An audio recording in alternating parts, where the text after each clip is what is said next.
Hi, this is Alan Chu. In this tutorial, I'm going to teach you how to use the gravity field in Emitter. And before we go through the usage of the gravity function, first let's take a look at the code from the previous tutorial.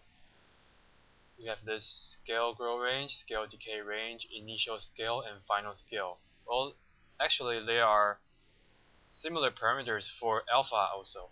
So we can change this to initial alpha, final alpha, and alpha grow range, and alpha decay range. So you can see particles, they fade in and fade out when they die to 0 alpha. To make this clearer,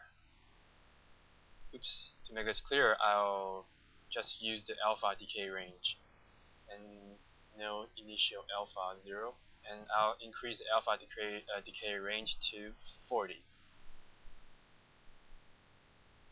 So you can see the particles clearly fades out when as they die. Alright, now let's go through the basic usage of the gravity in Emitter. First, you have to import the field package in Emitter, which is idv.cjcat.emitter.fields.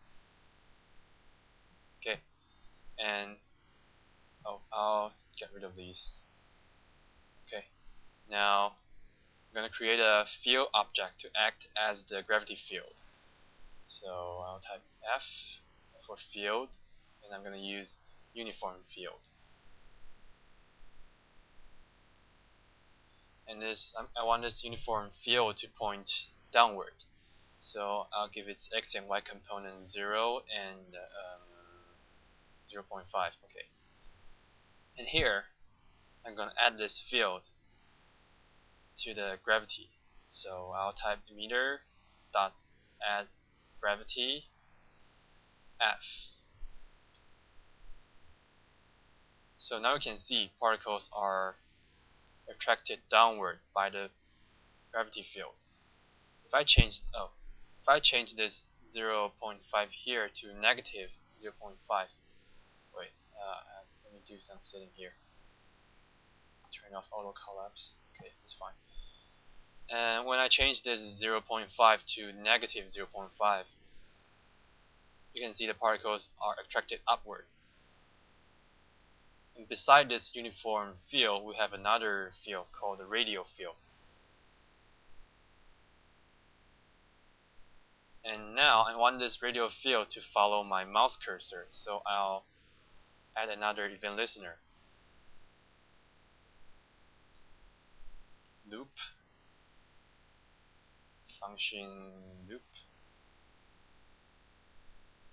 Okay, and I'm going to make this follow my mouse. So I'll type f dot x equals meter mouse x and meter mouse y.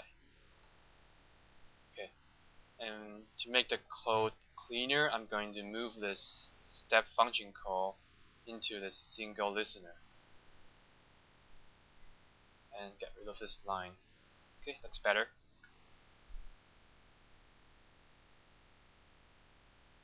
What you can see here is that particles are blown away from the mouse, but I want them to be attracted to the mouse.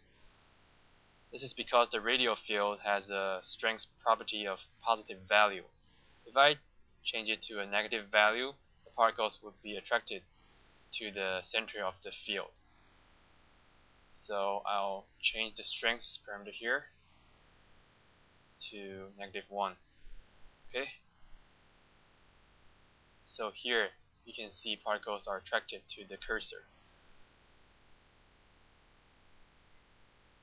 So this is the basic usage of the gravity field in Emitter.